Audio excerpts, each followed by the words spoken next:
So today we got a couple of things going on. This morning we're going to talk about chapter 12, or at least the first half of chapter 12, which, as I said yesterday, is really a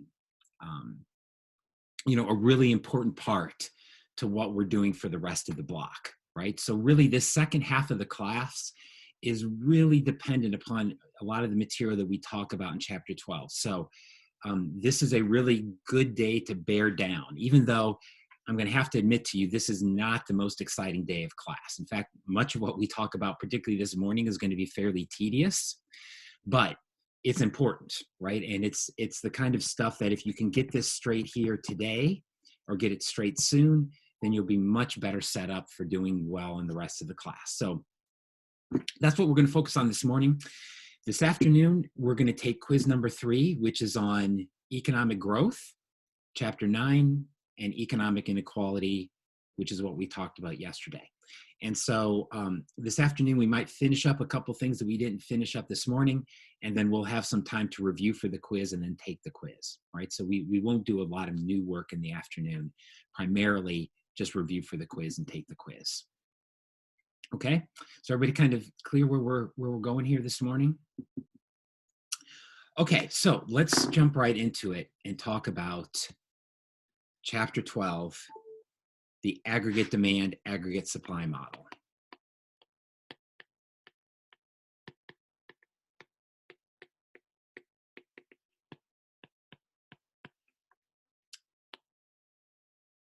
Okay. The aggregate demand, aggregate supply model in chapter 12. All right. Economists use models a lot. What's a model? When you hear about economists saying a model, like, for instance, the supply and demand model, right? Or today we're going to talk about the aggregate demand, aggregate supply model. And there's many other models in economics.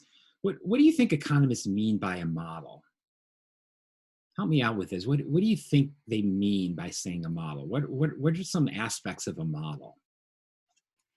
I think it's using like historical, I'm trying to figure out how to say this, like historical numbers or historical data to try and help predict the future. Right. So that certainly is one of the uses of a model, right? Is prediction, right? That's a use of a model, right? But I guess what is it that makes a model a model? Faith says a frame for looking at data. Yeah, a frame. I like that word frame. What is it about the frame of a model?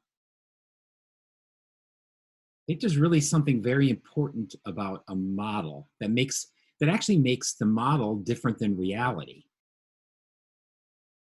What's got to be true about a model? Is it because it's kind of like simplified down, or like It's not able to predict everything? It has to be pretty simplified. Exactly. That's what a model is. That's the key word, simplified, right? When we think about a model, what we're really talking about is a simplified version of reality.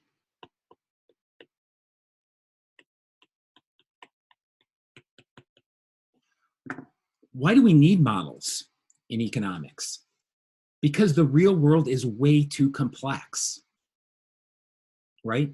If we try to talk about the US economy and say, well, I'm not going to use a model, I'm just going to think about everything that goes on in the US economy, we are going to be swamped, right? We are going to be swamped. Reality is too complex. So what economists do is they use models, which is a simplified version of reality, in which we focus on the most important aspects.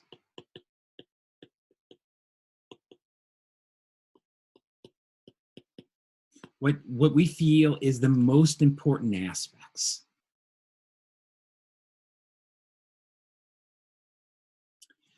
So one phrase that you'll hear me probably use a few times here over the next few days, and I think it's a phrase that's really important to think about when you think about models, is to remember that all models are wrong. Some models are useful.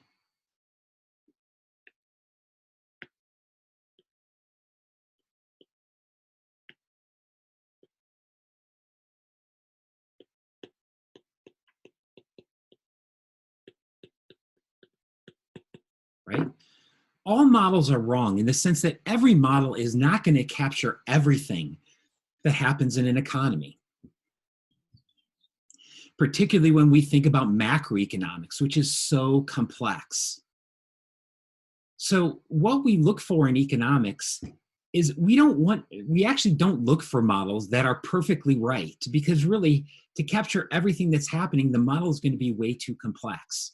We accept the fact that our models are going to have limitations, but that doesn't mean that they're not useful, right? And so this is really how economists think about models, that all models are wrong, but some are useful. They're useful in helping us to highlight the most important aspects of what's going on. And so that's, that is why economists use models. In many ways, what economics is economics is the science of thinking in terms of models matched to the art of figuring out which of these models best represent reality. All right? So, I'll say that again. Economics is the science of thinking in terms of models matched to the art of figuring out which of these models best represent reality, right? And so that's a lot of what economists do: develop models and then think about, well, what can these models tell us? And do we buy it, right? Is this model telling us something realistic about the world, or is it not? And so that's what we're going to be doing here in this chapter, where we're going to be developing the aggregate demand, aggregate supply model.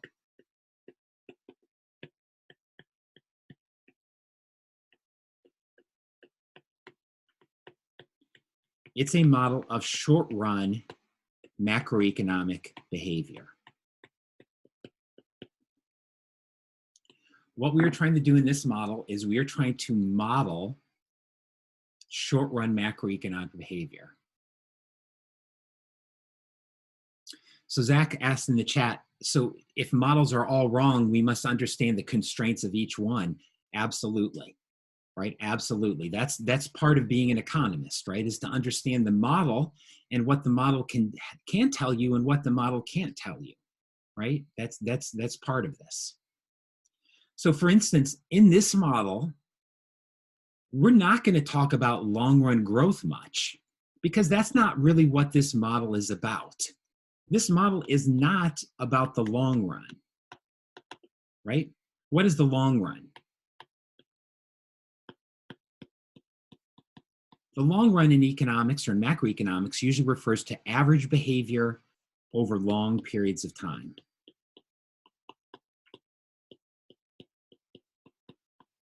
Right, so the long run is average behavior over long periods of time. But that's not really the focus of the aggregate demand, aggregate supply model. The focus of the aggregate demand, aggregate supply model is going to be on the short run.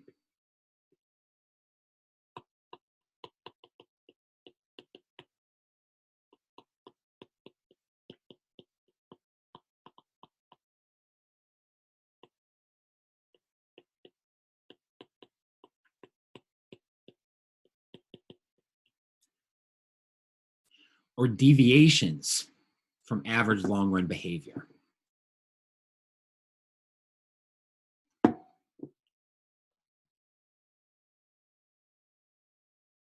Okay.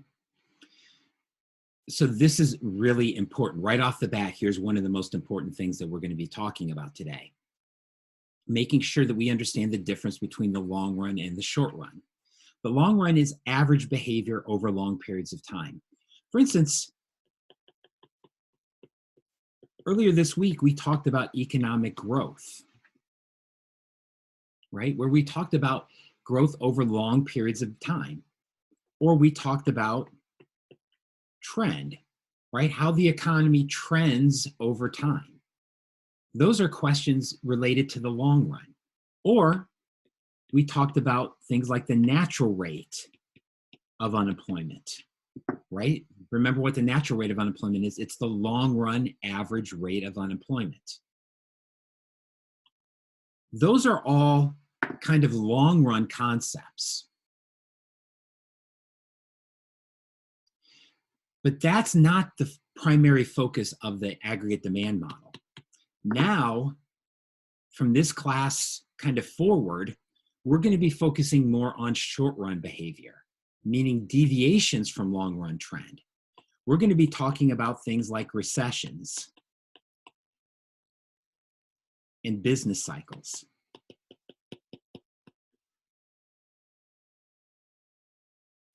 We're going to be talking about things like cyclical unemployment, right? Not the natural rate of unemployment, but cyclical unemployment. Why does unemployment go up or down?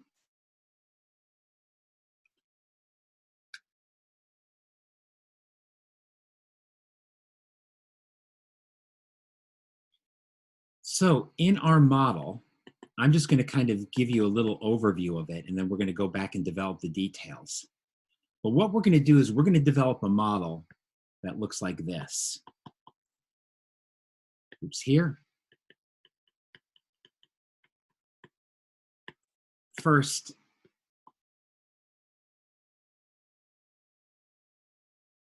right? We're going to have the price here, but this is not the price of a specific good. This is the price of all goods. Something like the average price index, right? The price of all goods in the economy. And on the horizontal axis, we're not going to have the quantity of cat stickers or the quantity of oranges. We're going to have real GDP.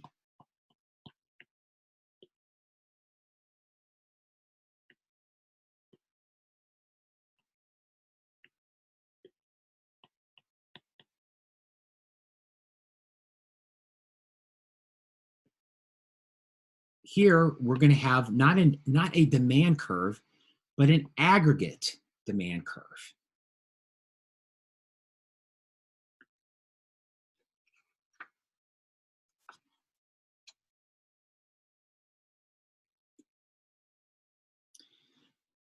And when it comes to supply, we're actually going to have two different types of supply curves.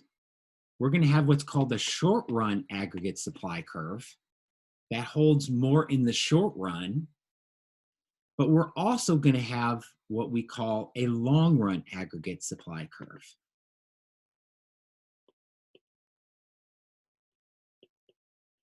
In which output is at its natural rate or its long run average rate. And together, this will determine the equilibrium price level.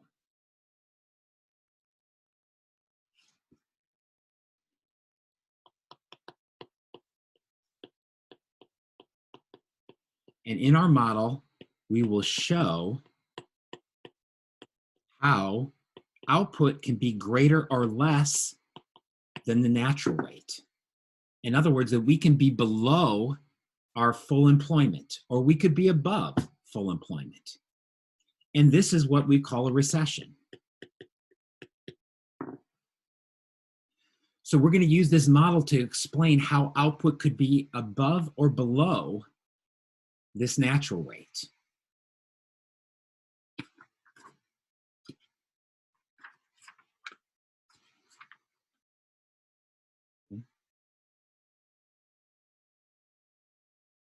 So that's just kind of a look forward to where we're going here. But to do that, what we have to do this morning is we have to basically build this model, all right? And so that, if you think about what we're doing here over the next couple of days, today we're doing kind of the hard hat work of building the model. We're going to talk about where does this aggregate demand curve look like? Or where does this come from? What does it look like? What kind of things move our aggregate demand curve? What kind of things shift our aggregate demand curve? Then we're going to talk about our short-run aggregate supply curve and our long-run aggregate supply curves. Why do they look like they do? What kind of things move long-run aggregate supply? What kind of things move short-run aggregate supply? Okay, so we're going to talk about every part of this model so that basically tomorrow we can put the pieces together and begin to talk about questions like what causes recessions?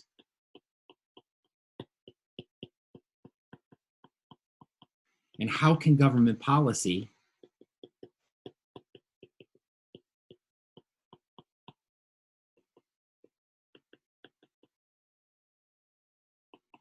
be used to minimize cyclical unemployment, right?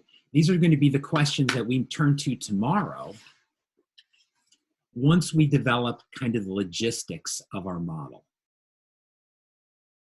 okay? But as I said, it's a hard hat day, right? Because working out the logistics of this model, making sure that we understand the little details of it, it's not the most exciting thing, but once we have once we have the model together, then we can talk about what I consider to be really interesting questions about why do we have recessions? What should the government do about it? We can begin to talk about things like what caused the 2008 financial crisis? What caused the COVID recession? How do we think about something like the Great Depression, right? How do we understand those? And very importantly, how do we understand how government should respond to these things? Okay? So, without any further ado, let's talk about it. And remember, we're going to try to talk about three pieces here: the aggregate demand curve, the short-run aggregate supply, and the long-run aggregate supply. So let's begin by talking about aggregate demand.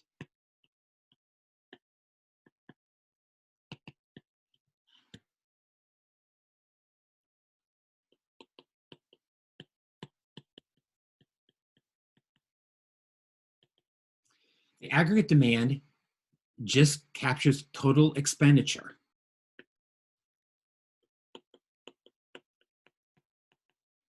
It's the relationship between the aggregate price level, which is P, and aggregate expenditure, which is GDP.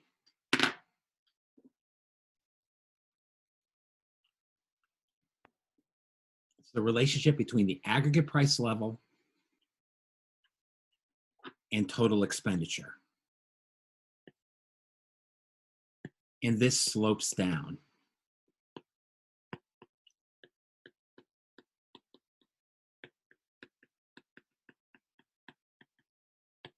Okay. There is a negative relationship between the aggregate price level. Once again, this is not the price of a specific good. This is the price of all goods and services within the economy, and GDP, aggregate expenditure.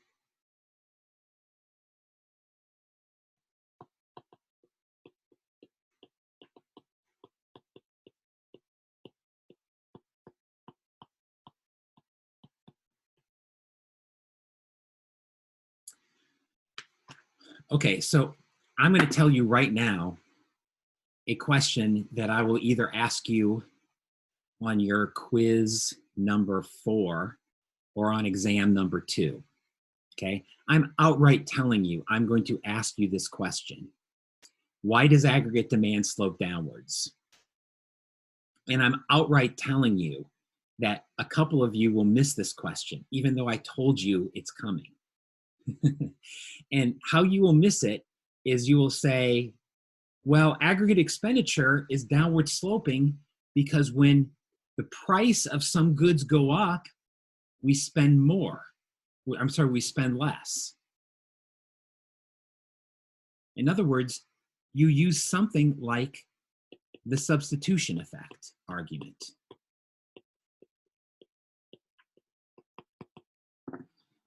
But it can't be the same argument. Why is the demand for oranges downward sloping? When the price of oranges go up, we buy less of oranges and we buy more of something else. But here we're talking about aggregate demand. If the price of all goods and services go up, can we buy less of everything and more of something else?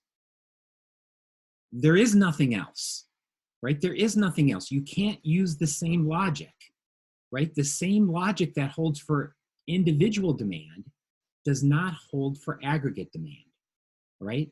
So when we ask this question of why does aggregate demand slope downward, it's not the same reason why individual demand slopes downward. There has to be a different reason. I'm going to talk about, well, really two reasons. I'll mention three.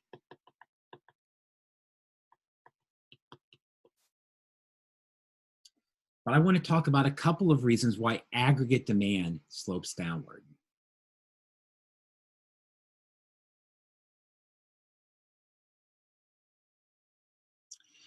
The first is what we call the wealth effect. And remember what we're trying to do here. We're trying to say, what's the relationship between the price level and real GDP?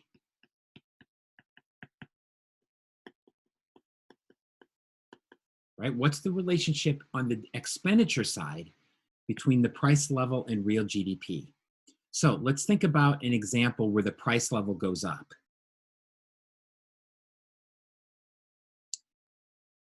What does that do to the real value of your wealth? Like, let's say you have some wealth in bonds, or you have some wealth saved in a bank.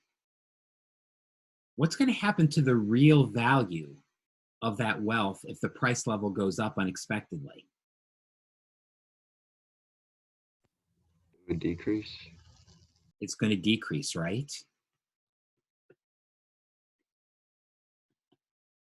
So if inflation goes up, the real value of wealth is going to go down. So if people's real wealth falls, what do? They stop consumption, and firms will stop investing, right? They're going to stop demanding consumption and demanding investment, and what's going to happen to GDP? It's going to go down, right? The demand for GDP, expenditure, is going to go down.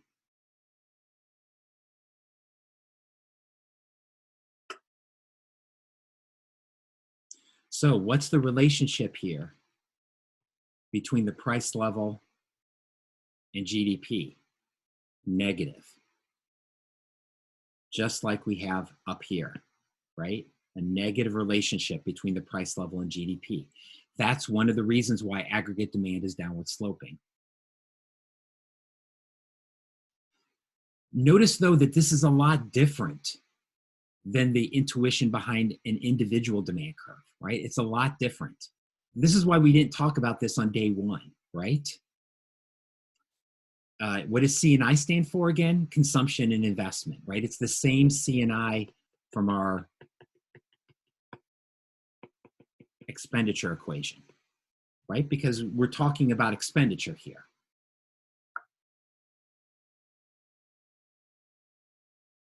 So there's a lot that we've had to talk about before we could really get to this point of talking about aggregate demand. This is why we didn't talk about it on the first day, right? Aggregate demand is in many ways more complicated than individual demand. As you know, and I think I warned you the first day, right? This is one of the reasons why macro can be more complicated than micro, because we're not just talking about one good or services, we're talking about all goods and services. There's another reason why aggregate demand is downward sloping. This one's, they're kind of related, but they're also separate. What we call the interest rate effect. The interest rate effect has a similar idea. That if the price level goes up, it's not just the real value of wealth that goes down. It's also the real value of savings that goes down.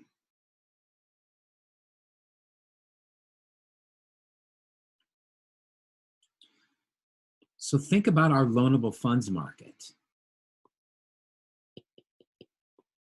Right, our loanable funds market.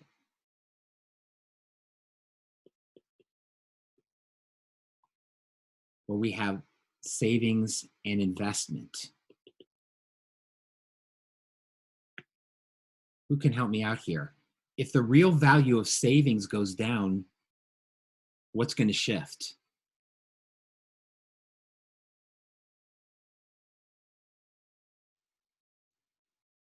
Savings or investment?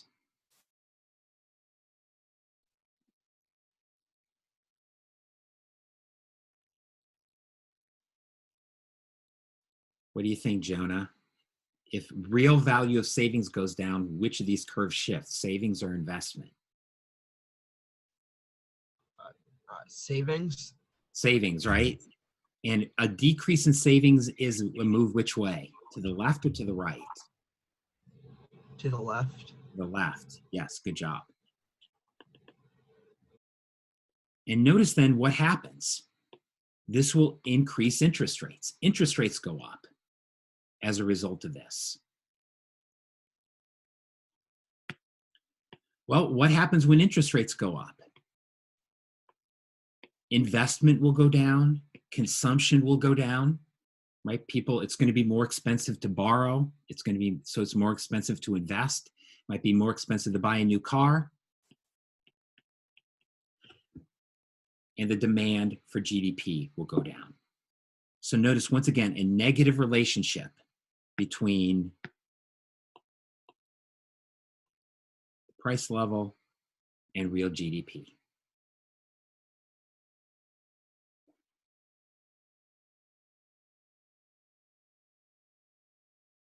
So once again, this is why we didn't talk about this on the first day, right? This is complicated, right? We notice here how we've had to incorporate a lot of different ideas that we've talked about the first couple of weeks. And that's really kind of okay, I'm geeking out here, but that's the exciting thing about the aggregate demand, aggregate supply model, right? Is actually asking us to bring together a lot of these concepts that we've talked about in the first couple of weeks and now put them together in terms of a model about the way that the economy operates.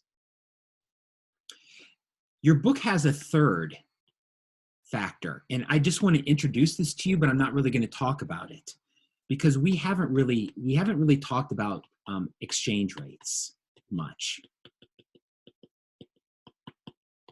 But your book mentions this, and so I want to mention this. That one of the things that we see is that when the price level goes up, this actually depreciates the dollar exchange rate, which reduces aggregate demand. Don't worry about this now, right? If you don't quite understand why that reduces aggregate demand, we'll talk about it later in the class. Okay, so I just wanted to mention that your book talks about this, but we'll talk more about this effect later.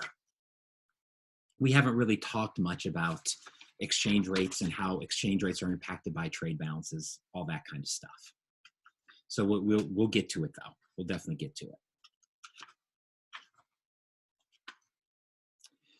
Okay, now that's why aggregate demand looks like it does.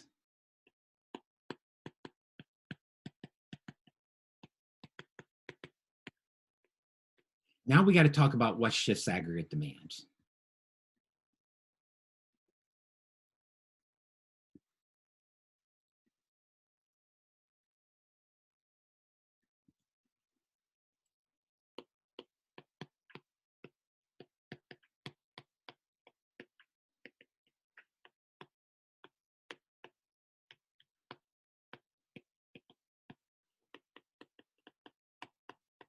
Well, what's going to shift aggregate demand? Something other than a change in the aggregate price level. A change in the aggregate price level is a movement along.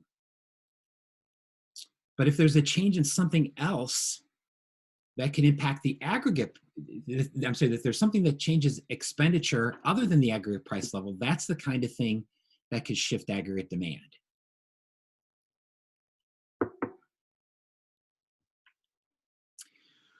Okay, help me think of some things here. What are some things that could shift aggregate demand? And remember, it can't be something that just impacts the demand for one or two goods.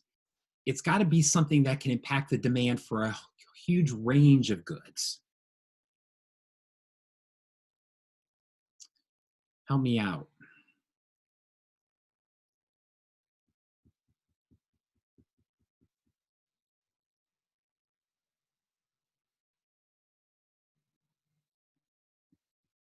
Anyway, throw out some ideas here. The worst that can happen is I can ridicule you and insult you. Right? Sonny says domestic taxes. Yes. Government policy, government, because it is such a big player in the economy, has a lot of role to play in aggregate demand, right? If any of you watched the State of the Union last night, President Biden was talking about a lot of policies here that could potentially impact aggregate demand. Things such as changes in tax policy.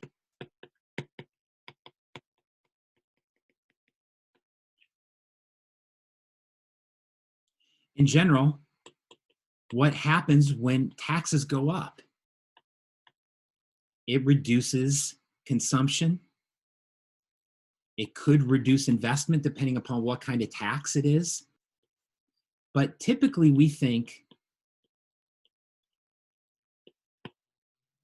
let me just put it this way. Typically we think that higher taxes reduce aggregate demand. Why? Because they essentially reduce people's take-home income, and so reduce the amount of money that they could spend on consumption and investment. And so what does a fall in aggregate demand look like? A fall in aggregate demand would look like this. A shift to the left, so that at every price level, we would demand fewer goods and services than we did before.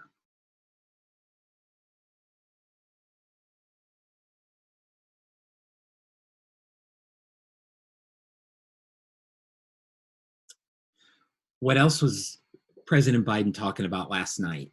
If you read the paper or watched it, he wasn't just talking about changing tax policy. What else was he talking about?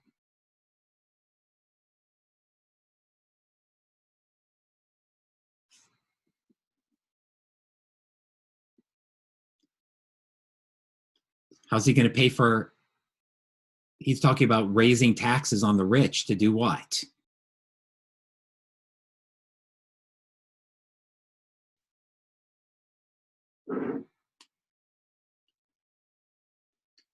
Nobody watches the news?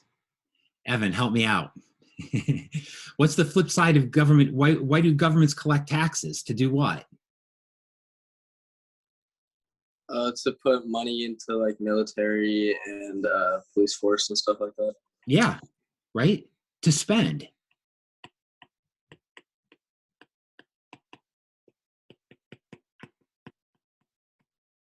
Right? Changes in government spending. We know that increases in government spending are going to directly impact aggregate demand.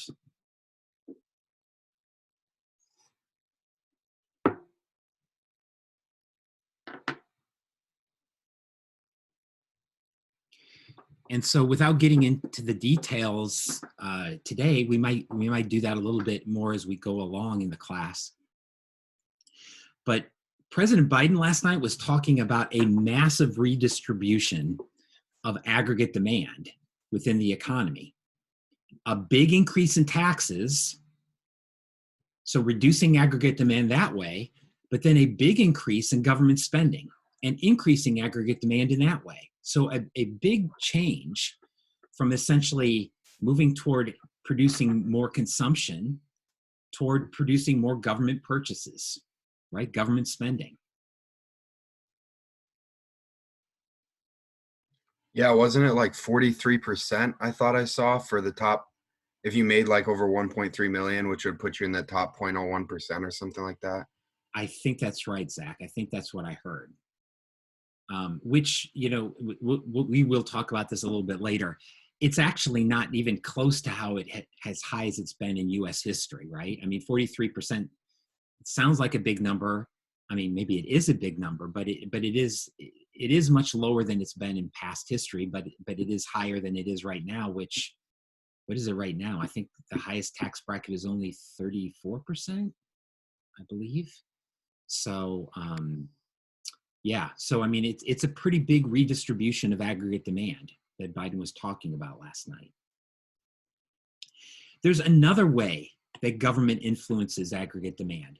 We've not talked about this much, but this is going to be a focus of our discussion next week: monetary policy.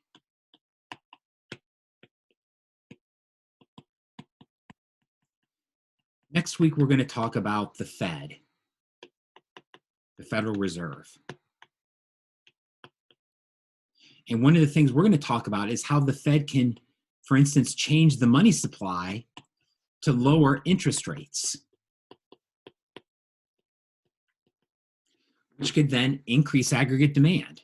Or they can do the opposite of this, where they can cut the money supply to raise interest rates and reduce aggregate demand. So we're going to have to fill in the details next week when we spend, as I said, a good chunk of next week we're going to be spending talking about monetary policy. And so we'll fill in these details more. But as we're going to see, one of the reasons why understanding the Fed is very important is that it's really hard to understand aggregate demand without understanding how the Fed influences interest rates, which plays a big role in what aggregate demand is. All right, so we'll talk a lot about what the Federal Reserve is, what monetary policy is next week. What does the M stand for? Money supply. Okay, Money supply. thanks. Yeah.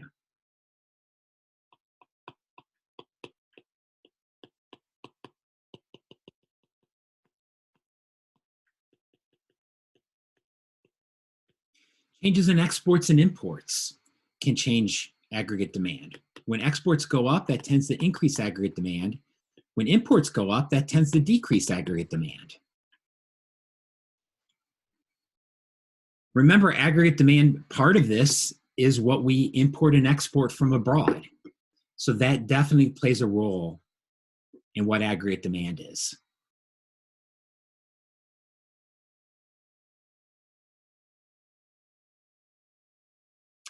And then I want to talk about two last things here, which are really important for us to understand business cycles.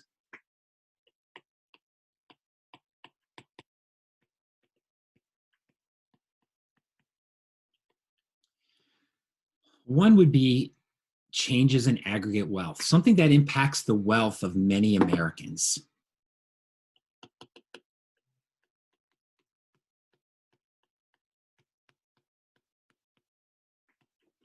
For instance, things like financial booms and financial busts.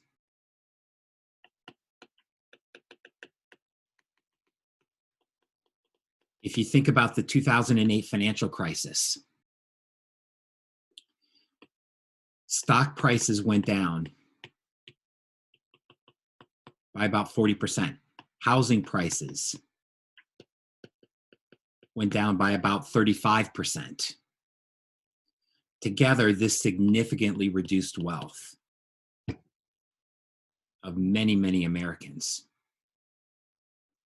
Many Americans, I think on average, Americans saw that their wealth declined by about 25% during the 2008 financial crisis. So how did Americans respond to this? They stopped spending, right? They stopped spending.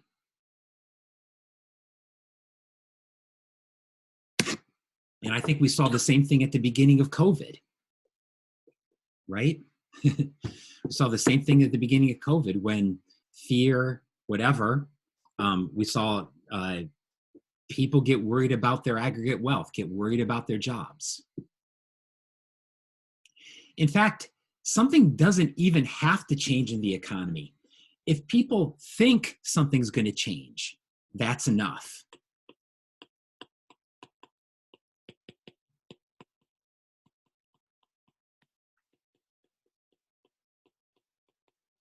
Right?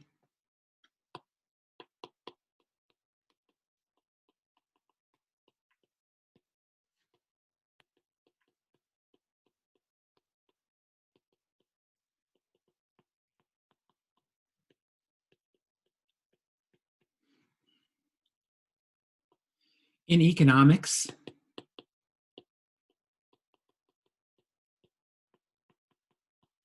it is very common that thinking it so makes it true. If enough people think it, it becomes a reality.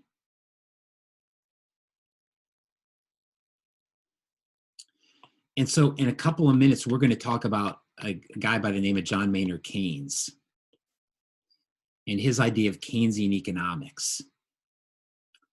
But one of the fundamentals of Keynesian economics is that people are subject to boom and bust psychology.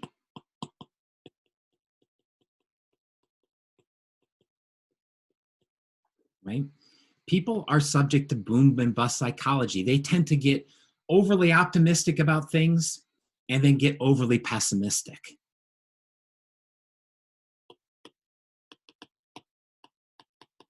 This makes aggregate demand very volatile.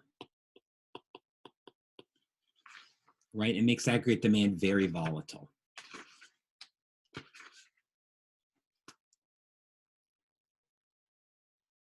And so Keynes is going to focus on the role of confidence and expectations.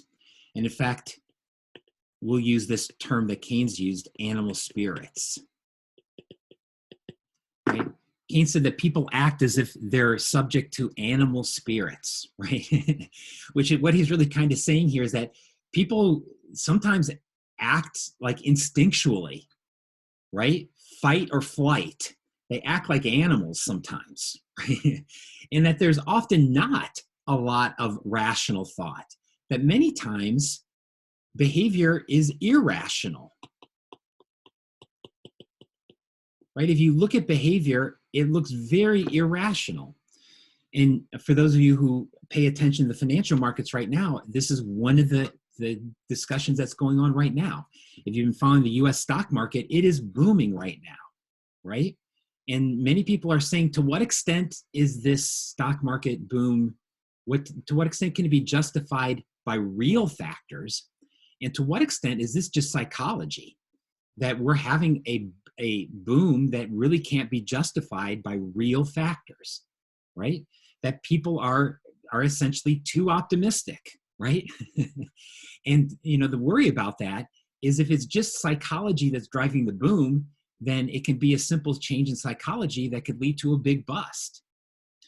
And so, as we're going to talk about, this is something that Keynes thought was fundamentally important in understanding recessions, that a lot of recessions are just simply driven by psychology, right?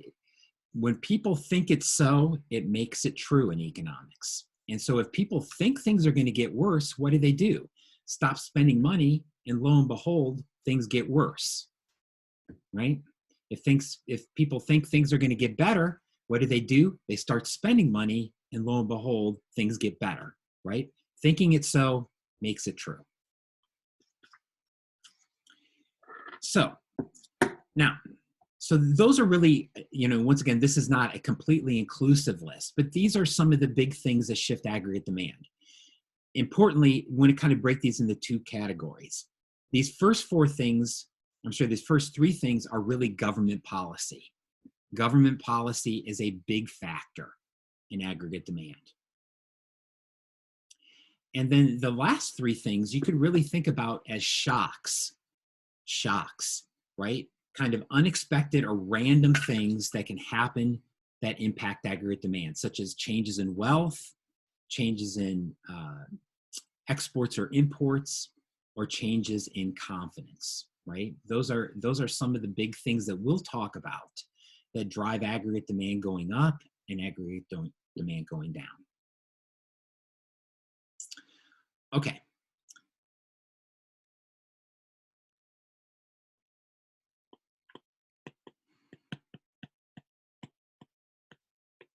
Let's talk a couple of minutes about the short-run aggregate supply curve. And we'll take a break here.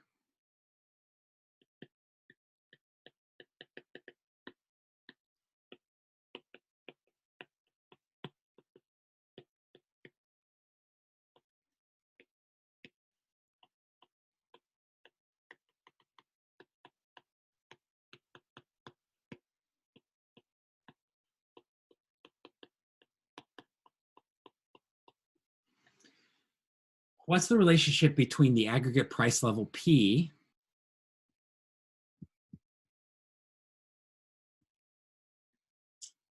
and aggregate output? Not aggregate expenditure, but actual output here on the supply side of the economy.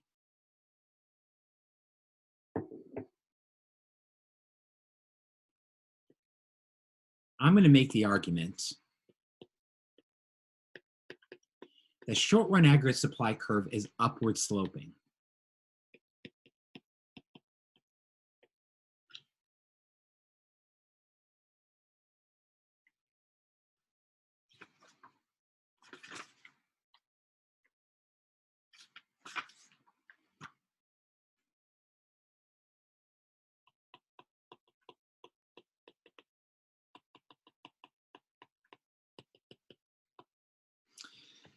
This is really at the heart of what I mentioned a second ago, Keynesian economics.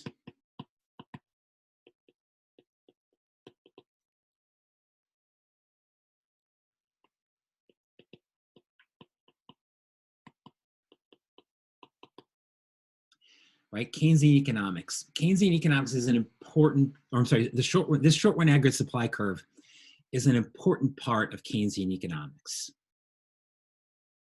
So I want to, before we get into the details of the short-run aggregate supply curve, I want to give you maybe, I don't know if I call this a history lesson, but really give you some background about economic thought and how economists have thought about economics. The traditional model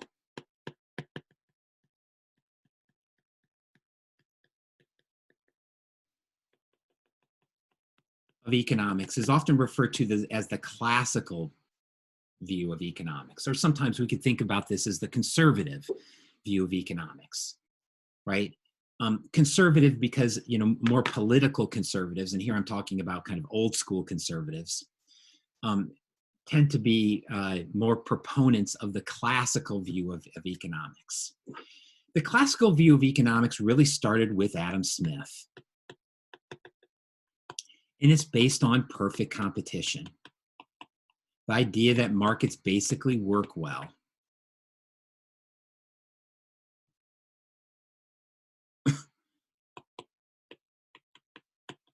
Where markets are efficient. Its focus is on long-run growth.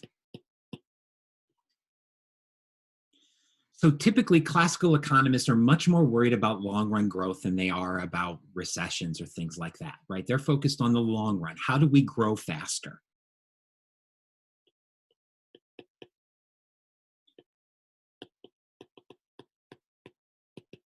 How should the government operate? Laissez-faire, hands off. Classical economists can typically view markets as working well. And as a result, when markets work well, limited government is the best approach, according to classical economists or conservative economists. And this all really stems from this assumption of perfect competition, right? Classical economists tend to see markets as perfectly competitive.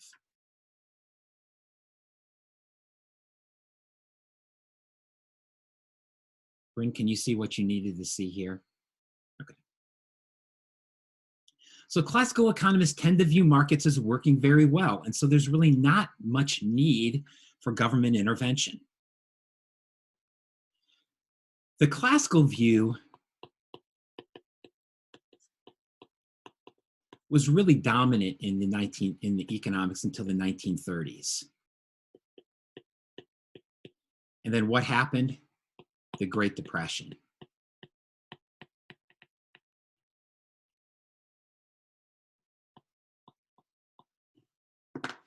So when the Great Depression hit in the 1930s, what did we see? We saw a business cycle like we had never seen in US history before, right?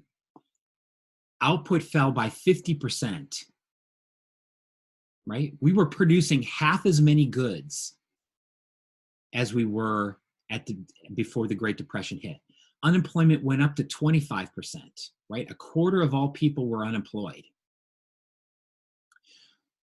When asked what to do about it, what did classical economists say?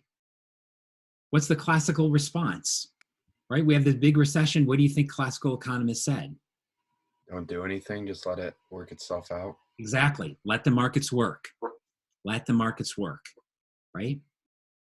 There's an old joke about classical economists.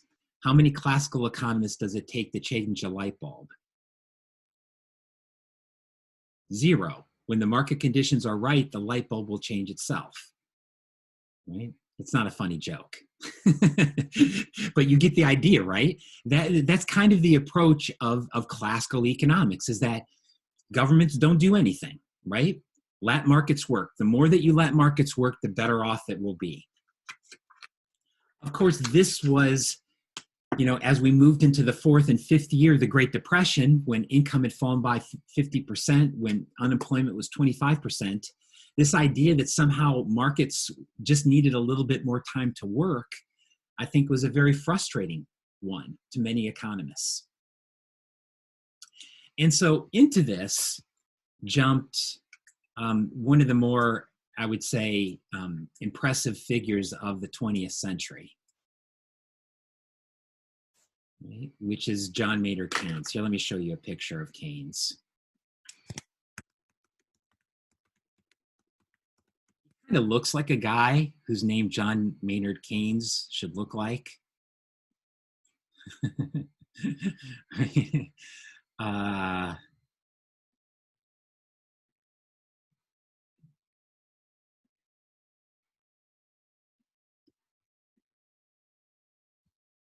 right, where's this picture? There's the guy, the legend, John Maynard Keynes. We're seeing your 2022 Spring Block 5. What in the world? What's going on here?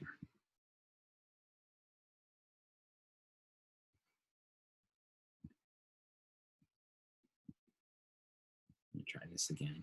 There he is. Okay, let's try this again. Okay, so there's Keynes. So Keynes was one of the most important figures of the 20th century. He was a professor at Cambridge University, where he wrote statistics textbooks. He was a member of the Bloomsbury Group, so he was close friends with people like Virginia Woolf.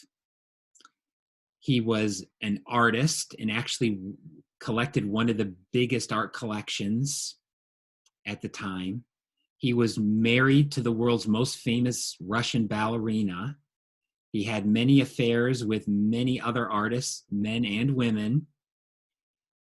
He also, during World War I, essentially served as British Treasury Secretary.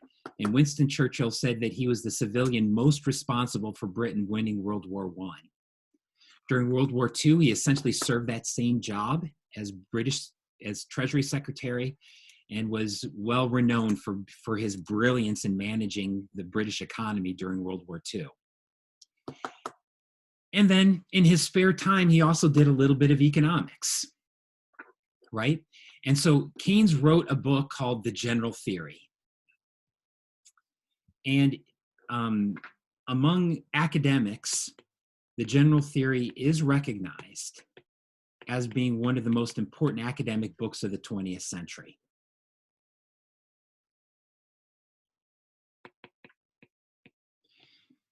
Keynes published this book in 1933.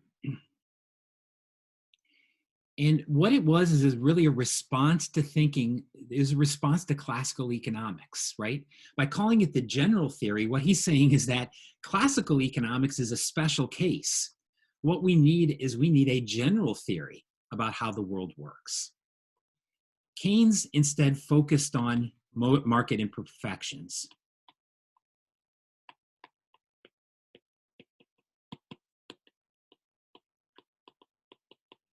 The ways that markets don't often work right. particularly in labor markets, in financial markets, where there's oftentimes good reason to think that they're not perfectly competitive.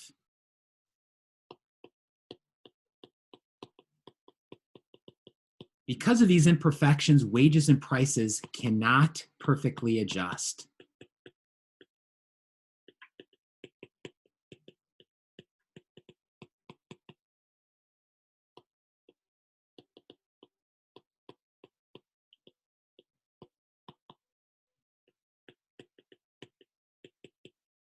That means that we can get stuck where output is much below our natural rate. In other words, much lower than where it should be.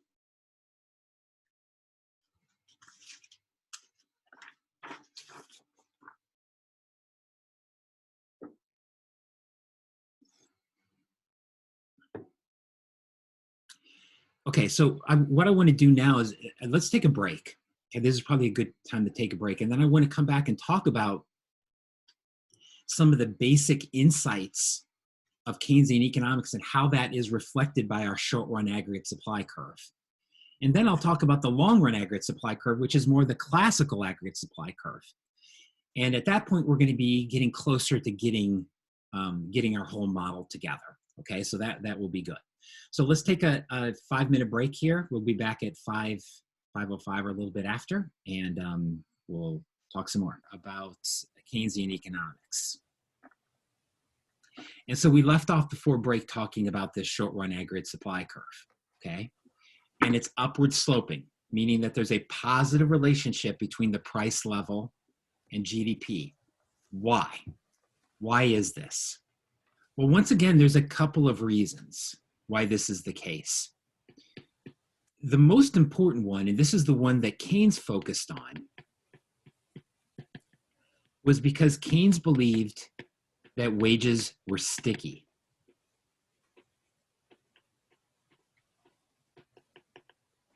That labor markets are imperfect, and as a result, they don't clear.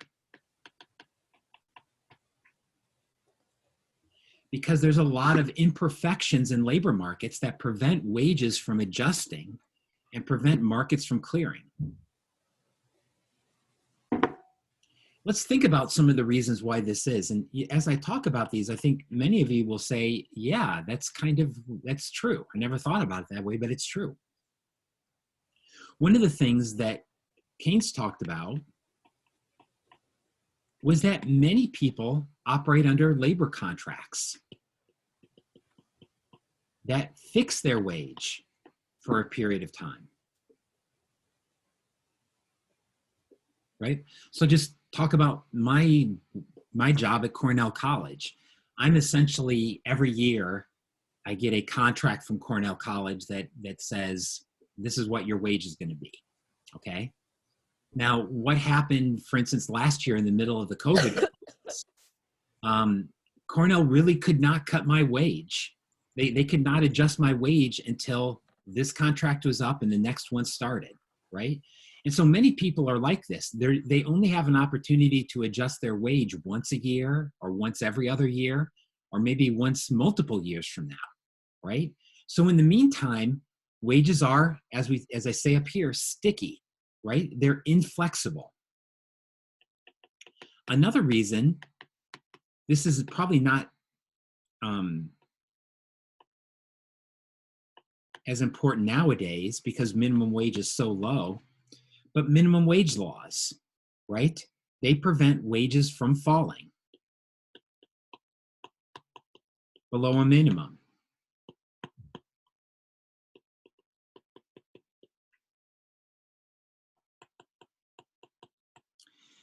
But maybe the most important reason why wages are inflexible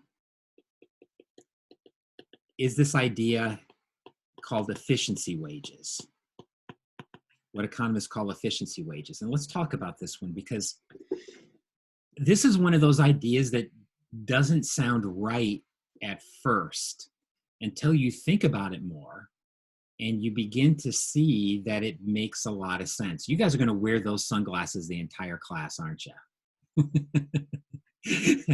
That's all right. It's cool. It's cool. I like it. I love the 80s style of those sunglasses too. It's just a sweet, sweet look. Very sweet. I'm quite jealous. All right. What are efficiency wages?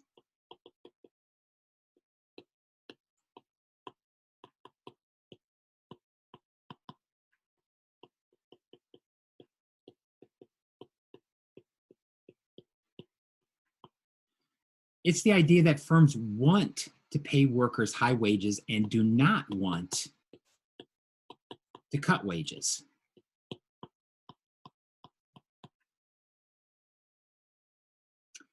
What? Firms want to pay workers high wages? No way. Yeah, right? Yeah. Oftentimes, firms want to pay workers high wages. So I just saw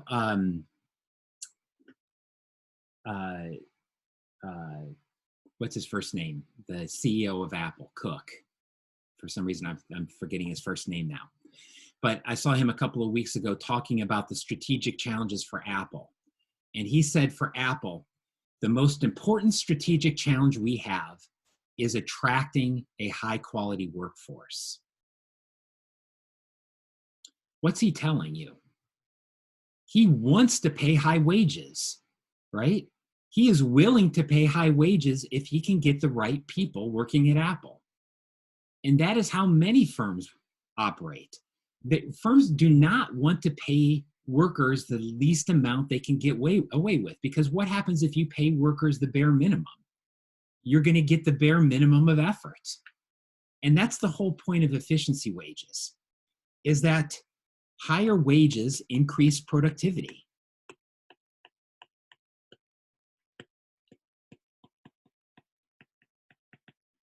For many firms, they find that higher wages improve productivity because it helps attract better workers. Does that kind of go back to what we were talking about yesterday about the fairness thing too? Like if people feel like they're being treated fairly, then... Undoubtedly. Yeah, I mean, that is a good point, Zach. In part, it attracts better workers, but I think this is what you're getting at. It plays a big role in morale, right? And morale is related to effort, right? So if you're getting paid a minimum wage job that you could get anywhere else, what's your real incentive to work hard? Not much. So what if I get fired? I just go to the Come and Go and get a job, right? It's not a big incentive for you to improve your effort. And so how do firms improve worker effort? They pay them a little bit more, right? This also, for many firms, this is really important. It reduces worker turnover. Higher wages keep workers from leaving. And this is really important in some industries where the training costs are quite high. So you think about in industries where where firms spend a lot of money to train their workers. So once they invested that money in their workers, they don't want them to leave, right? They're ready to pay a little bit more to keep them from leaving and reduce that turnover. The classic example of this in practice is Henry Ford. So we all know Henry Ford for the assembly line, but Henry Ford was, in economics terms, just as important for his idea about how to pay his workers. So when Henry Ford started the assembly line, he was basically paying his workers the going wage rate, which was $2.50 a day. So Henry Ford started hiring workers at $2.50 a day, and what did he find? On any given day, his absenteeism rate could be 20%. A fifth of his workers didn't show up to work. His turnover was about 120% a year, meaning that his average worker lasted less than a year. And so this was killing Ford because he never knew who was going to show up to work. He never knew how long they were going to be there. And so he raised wages from $2.50 a day to $5 a day. He essentially doubled wages. And what happened? He saw absenteeism plummet. He saw worker turnover plummet. And Henry Ford said this was the best idea he ever had. Many firms feel the same way. Many firms feel the same way. They want to pay workers high wages. But think about what this means in our labor market. Here's the supply of, that was dumb. Here's our demand for labor, and here's our supply of labor. And here's the wage that clears the market. But in reality, what do firms do? They pay an efficiency wage.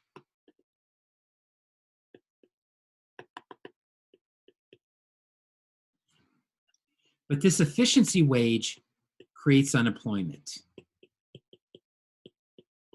And firms do not want to cut wages. They don't want to cut wages down to equilibrium. They don't want to get wages into that clear the market. Why? Because they're going to lose their best workers, right? So this is a fact. And a fact that we're going to come back to a couple of times the next couple of days when we talk about recessions.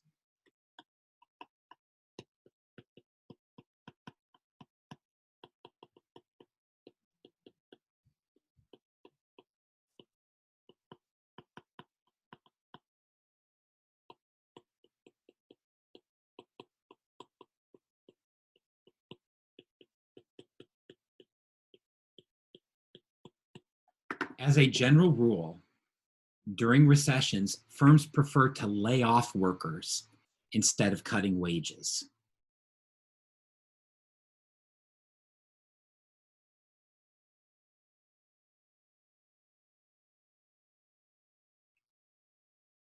Right? Instead of cutting workers' wages, they want to lay workers off. Why? It's really pretty simple. What happens if you cut everybody's wage by 10%?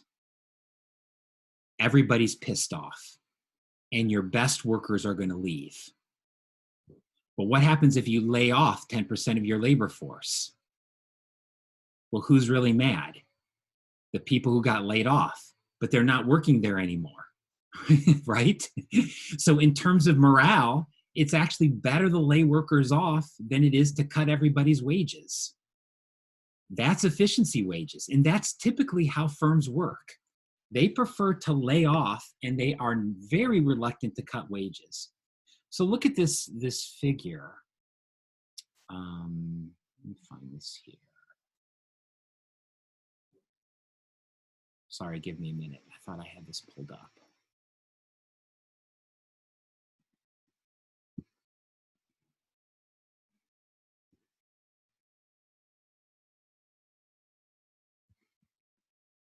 Okay, let's try this again.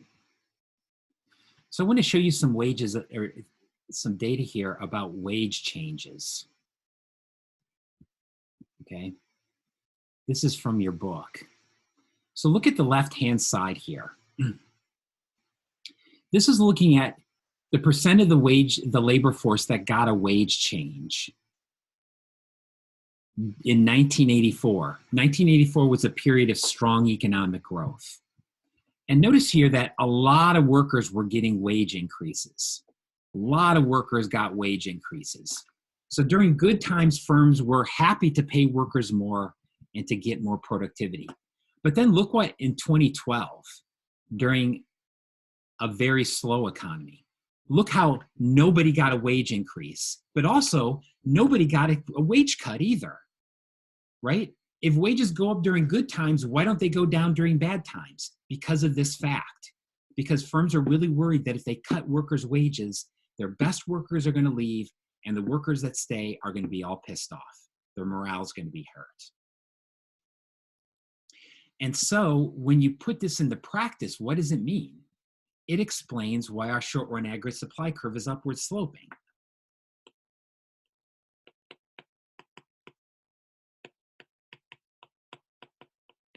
During a recession, let's think about a period of time when the price level goes down and the real wage begins to rise.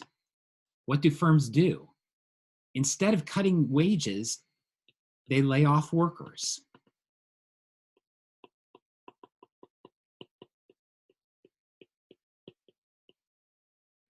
They're reluctant to cut wages, and so they just lay off workers. And what does this do? That reduces aggregate supply.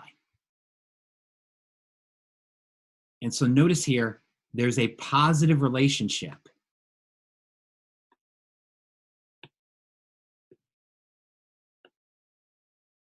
between the price level and aggregate supply, a positive relationship between the price level and aggregate supply.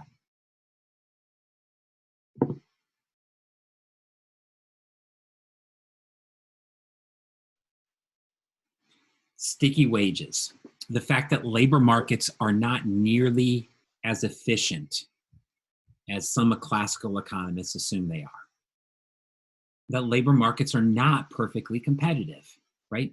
Think about those three conditions for a perfectly competitive market. You need to have a homogeneous good. Well, is it true that all labor is the same as every other piece of labor? No, of course not, right? Labor is not homogeneous. Is there a large number of buyers? Not always, right? Not always. Is there a large number of sellers? Not always, right? So labor markets are not perfectly competitive. And assuming that they are is assuming the way you'd like the world to work. But Keynes says that model is wrong. That model of a perfectly competitive labor market is wrong. That a better model is his model, in which wages are sticky because of wage stickiness. There's another reason why labor markets are imperfect. And this is also an idea that we've talked about before. But now we're going to talk about it in a different context, and that's imperfect information.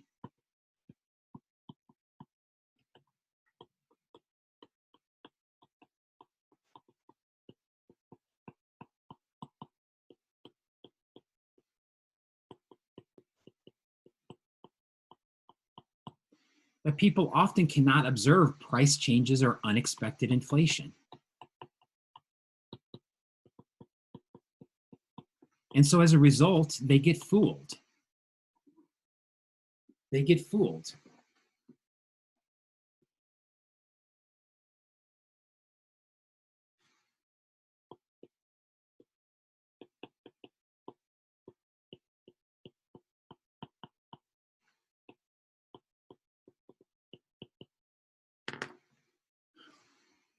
As a result, expected inflation and wages are slow to adjust.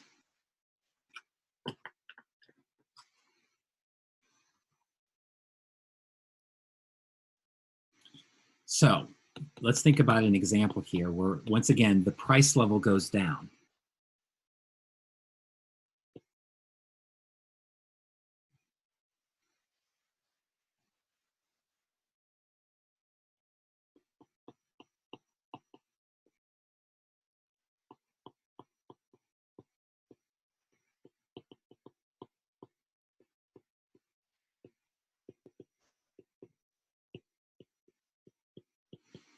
But people don't observe this immediately. They don't catch on. And in the meantime, real wages go up.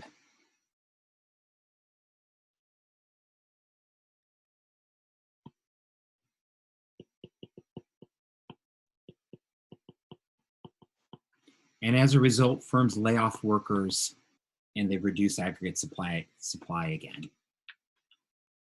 So once again, there's a positive relationship here.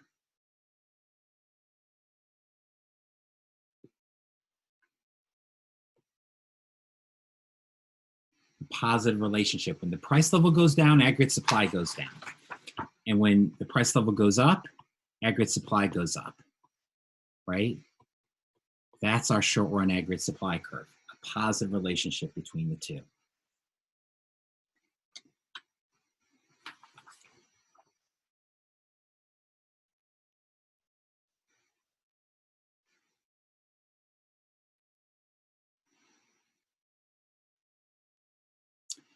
Okay, now that's why our aggregate supply curve looks like it does.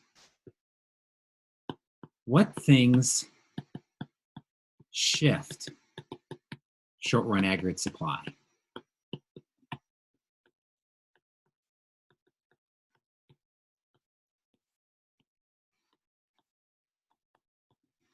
Well, it's got to be something other than a change in the price level that's going to shift aggregate supply.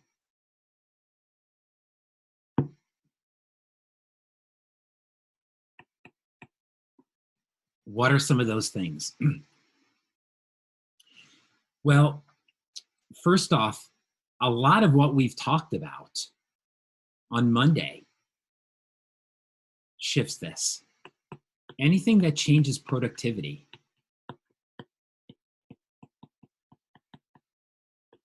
Anything that changes productivity will shift aggregate supply. For instance, a change in physical capital, right? The big three. A change in human capital. A change in technology. Those will all shift our aggregate supply curve.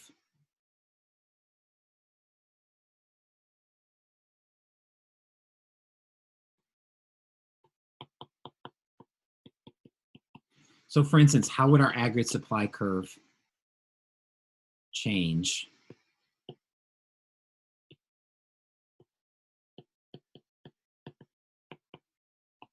if there was, like, for instance, a big increase in technology?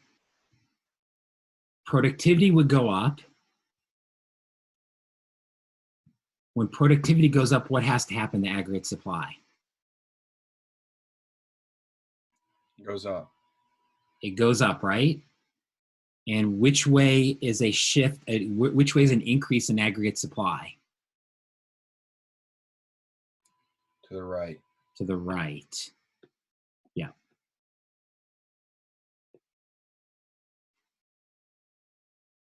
So anything that increases productivity would shift our aggregate supply curve, right? Anything that changes productivity would change our aggregate supply curve.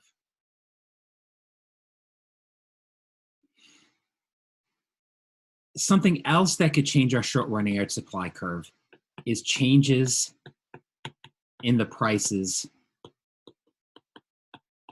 of inputs or energy or commodities, right? The change in the price of a big input that impacts not just one or two goods, but impacts a ton of goods in the economy, right? That could change short-run aggregate supply as well.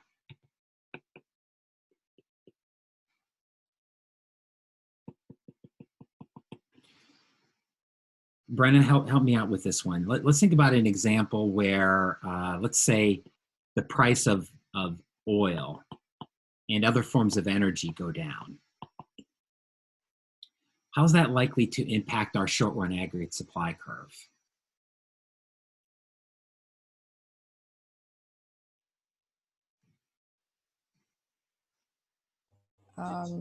Would it move it to the left or to the right?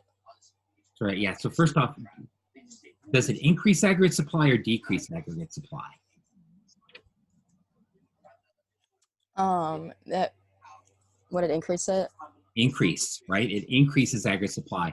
And so an increase in aggregate supply is a movement to the Right. right. Correct. You had it. Okay. So yeah, aggregate supply moves to the right because this is an increase in short-run aggregate supply. Now, the third thing I want to talk about is actually related to this one, but it is really important. And we're going to be talking about this much more tomorrow. So of these, I mean, they're all important, but I want to kind of star this one because I think this one is particularly important to understand some of the things we're going to go forward.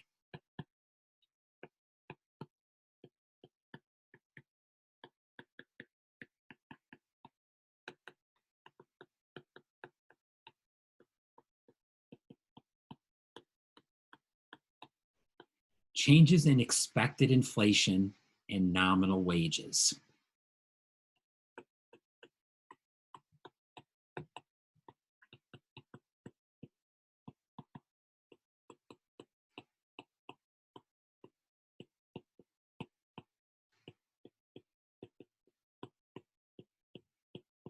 Okay. When people think that inflation is going to go up, they also demand higher wages, nominal wages. And my hope is that we understand that, right? By spending so much time talking about the difference between real and nominal, right? If people think inflation is going to go up, they want their wages to go up too, to offset that. However, when wages go up,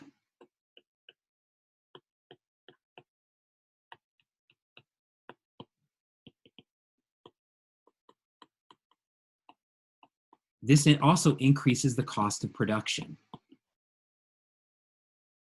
So in other words, an increase in expected inflation leads to an increase in wage demands. And what's that going to do? That's going to reduce our short-run aggregate supply curve.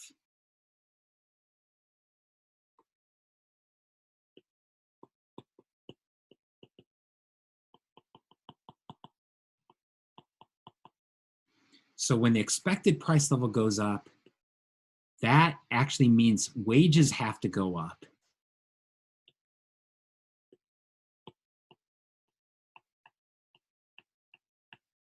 And that's going to reduce our short-run aggregate supply curve.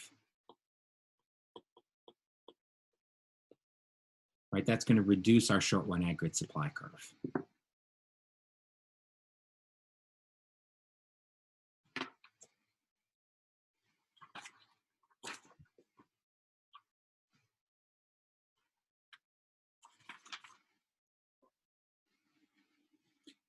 Whew, okay. So these are the things that shift short-run aggregate supply. I warned you there was a lot, right? There's a lot going on here. Now, the good news is a lot of this is based on concepts that we've already established in class.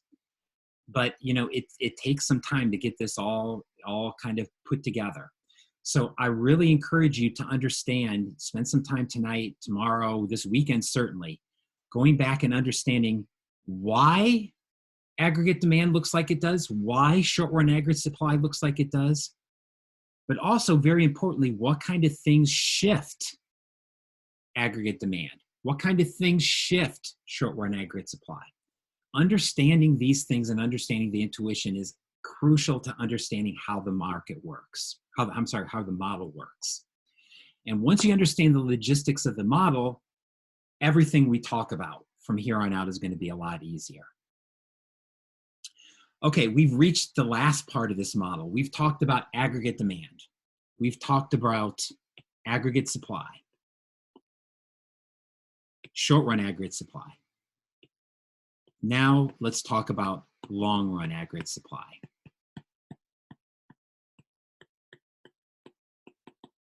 The good news is long-run aggregate supply is a lot more simple.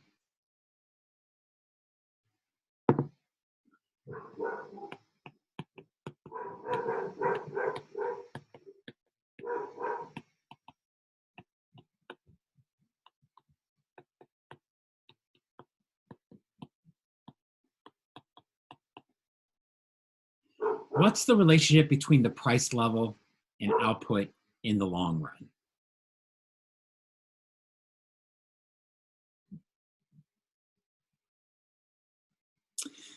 Well, let me ask you, when we talked about the long run, which is what we did on Monday and yesterday, right, when we talked about economic growth, did we ever talk about the price level? No. Does the price level really matter in the long run? No. And that's the key idea here.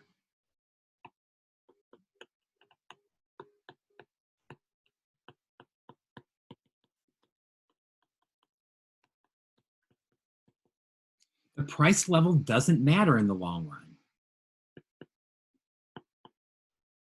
In other words, What does our long run aggregate supply curve look like? It's vertical, meaning the price level does not matter in the long run.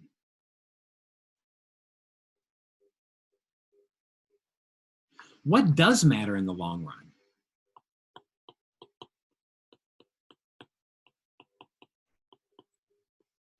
What determines output in the long run?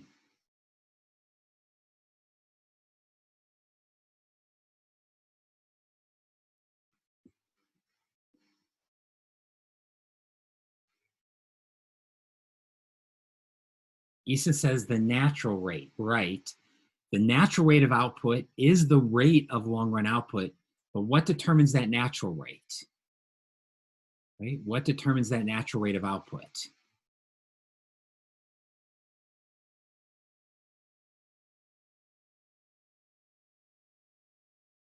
Yeah, what we talked a lot about? Actually, we just talked about a couple minutes ago. What determines how rich you are in the long run? Productivity, yes. In other words, you guys are going to get tired of this.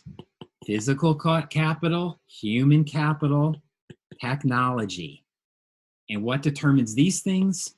Institutions, right? These are the things that matter in the long run. So, you know, does the long run aggregate supply curve shift? Yes, but only with a change in productivity. Productivity is what determines what this long run aggregate supply curve is in the long run. Does the price level matter? No, the price level should not matter. This is the concept of what economists call classical money neutrality.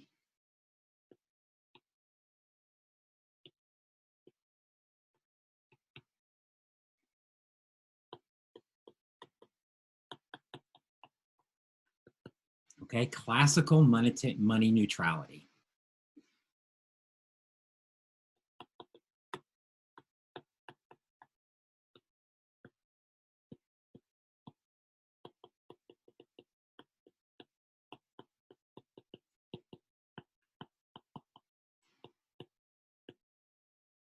In the long run, aggregate price level only impacts other nominal variables.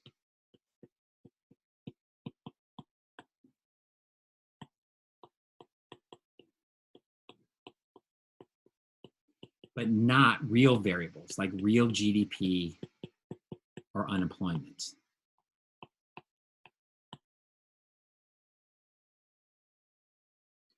In the long run, the aggregate price level doesn't matter. It's only going to change nominal variables. It's not going to change real variables.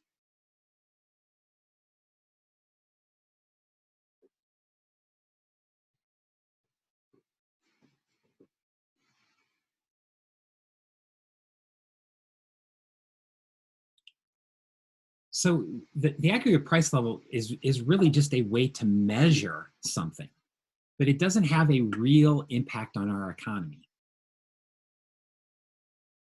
Let me give you a couple of examples or a couple of analogies to think through this. Daylight savings time, right? We all know what happens during daylight savings time. We move our clocks forward an hour or back an hour, okay? We move our clocks forward an hour. That changes a nominal variable, right? But does it change anything real? I mean, when we get to daylight savings time, does the sun come up earlier in the morning? No, the sun is a real variable, right? That doesn't change, but how we measure it does change. That's a nominal variable.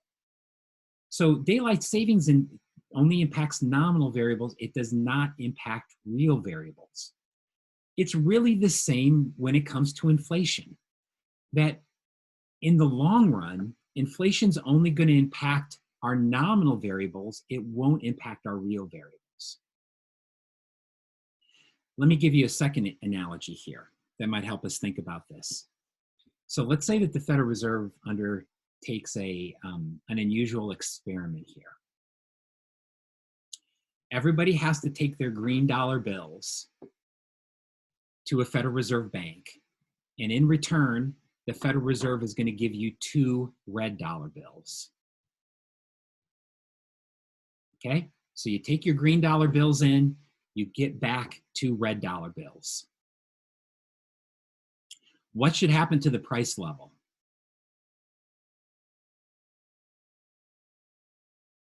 What should happen to prices now that they're going to be expressed in red dollar bills?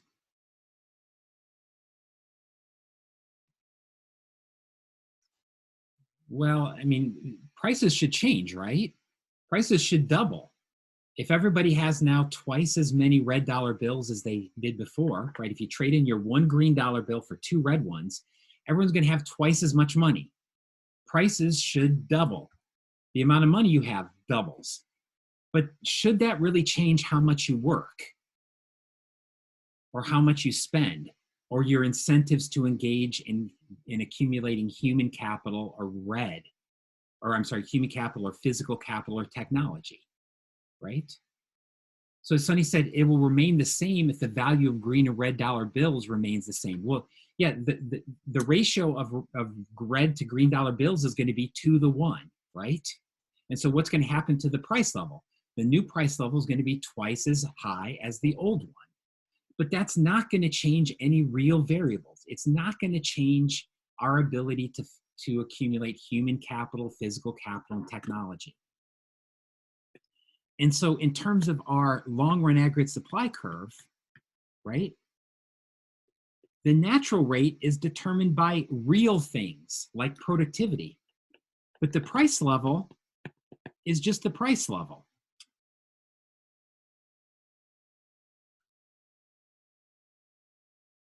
So if all prices in your economy double, including your wage also doubles, how does that impact your real income? It doesn't impact your real income at all, right? And that's what money neutrality is trying to say. If all prices go up, including your wages, then the price level doesn't matter, right? The price level itself doesn't matter. If everything adjusts by the same amount, real variables will remain unchanged, right? So if your nominal wage I'm sorry, my tongue's getting tight here. If your nominal wage doubles and the price level doubles, your real wage has stayed the same. And as a result, you shouldn't work more, you shouldn't save more, you shouldn't invest in more technology than what you were doing before. It doesn't matter. So the natural rate is really getting back to what we talked about in chapter 9, right? When we talked about economic growth, we were really talking about the natural rate. And so now we can put this all together. We can think about what is true in our economy in the long run.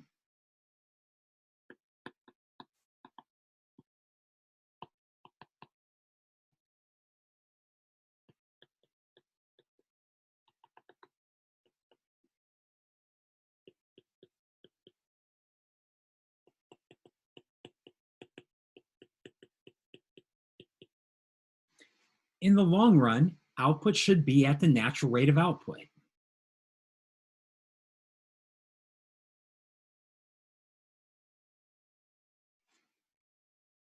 We also know that unemployment should equal the natural rate of unemployment.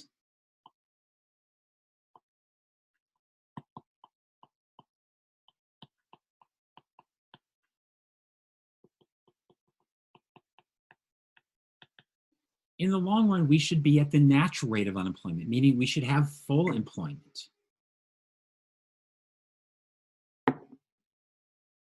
Something else that should be true is that the actual price level should equal the expected. That should also be true in the long run.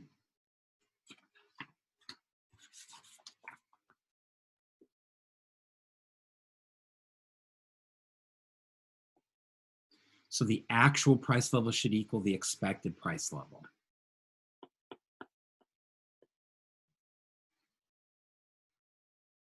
So in the long run, we should be right at this point where the actual price level is equal to the expected price level and output is equal to the natural rate.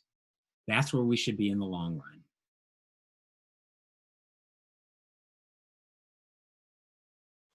But where we're moving tomorrow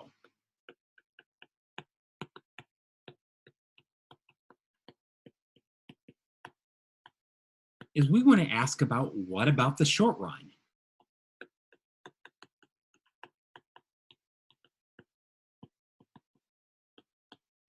What if something happens that shifts aggregate demand or aggregate supply?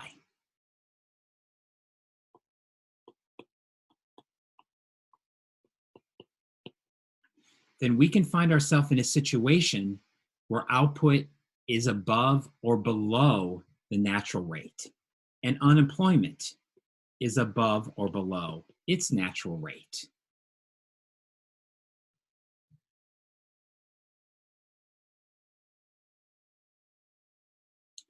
And that's how we're going to explain recessions.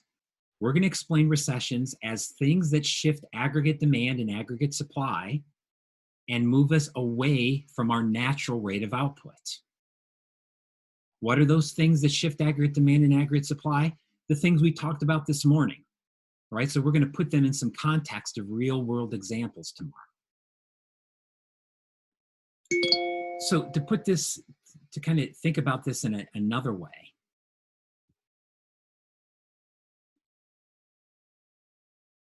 what we're going to try to do tomorrow is explain this graph. What we have here on the horizontal axis is we have time, the year, and the vertical axis is real GDP.